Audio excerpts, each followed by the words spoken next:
వెసులుబాటు కల్పించడంతో పాటు ఒక కొత్త వ్యవస్థను రూపొందించి ఈ వ్యవస్థ ద్వారా ప్రత్యక్షంగా సుమారు 9,500 మందికి ఉపాధి కల్పించడం జరిగింది. పరోక్షంగా సుమారు ఒక 20,000 కుటుంబాలు ఈ వ్యవస్థ ద్వారా ఈరోజు ఉపాధి పొంది లబ్ధి చేకూరడంతో పాటు కరోనా లాంటి మహా విపత్కర పరిస్థితుల్లో కూడా పేద ప్రజలకి ఎవరైతే రేషన్ కార్డు ద్వారా లబ్ధిదారులు ఉన్నారో ఆ లబ్ధిదారులకి ఎలాంటి ఇబ్బంది కూడా లేకుండా ఈరోజు ప్రతి ప్రాంతంలోనూ కూడా డోర్ డెలివరీ చేసి వారికి వెసులుబాటు కల్పించి ఒక మంచి సౌకర్యాన్ని ఒక మంచి వ్యవస్థని జగన్మోహన్ రెడ్డి గారు రూపొందించడం జరిగింది.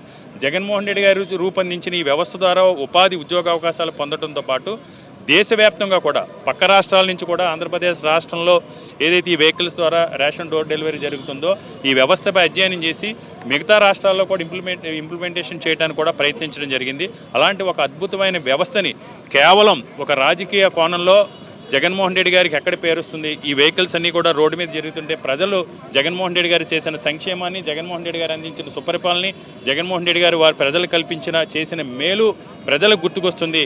ప్రజలకి ఇలాంటి జగన్మోహన్ రెడ్డి గారు చేసిన మేలు గుర్తుకు రాకూడదు, ఈ వెహికల్స్ను రోడ్డు మీద తిరగకుండా చేయాలనే ఒక కుట్ర ద్వారంలో ఒక పక్షపాతి ద్వారంతో కేవలం రాజకీయ దురుద్దేశంతో ఈ వ్యవస్థను రద్దు చేయడం జరిగింది. దీనివల్ల ఏదైతే 9,500 మంది ఉపాధి పొందుతున్న కుటుంబాలు ఉన్నాయో వారే కాకుండా ప్రజలు కూడా చాలా నష్టపోవడం జరుగుతుంది. ఎందుకంటే నేను నిన్నే ఒక ప్రాంతంలో పర్యటించినట్టు చెప్పడం జరిగింది. ఒక 4 హ్యామ్లెట్ విలేజ్లో ఉన్న గ్రామ పంచాయతీ సంబంధించి 2 రేషన్ డీలర్స్ ఉన్నారు.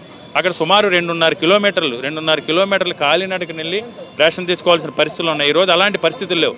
కాబట్టి ఇప్పటికైనా సరే ప్రభుత్వం ప్రజలకు వెసులుబాటు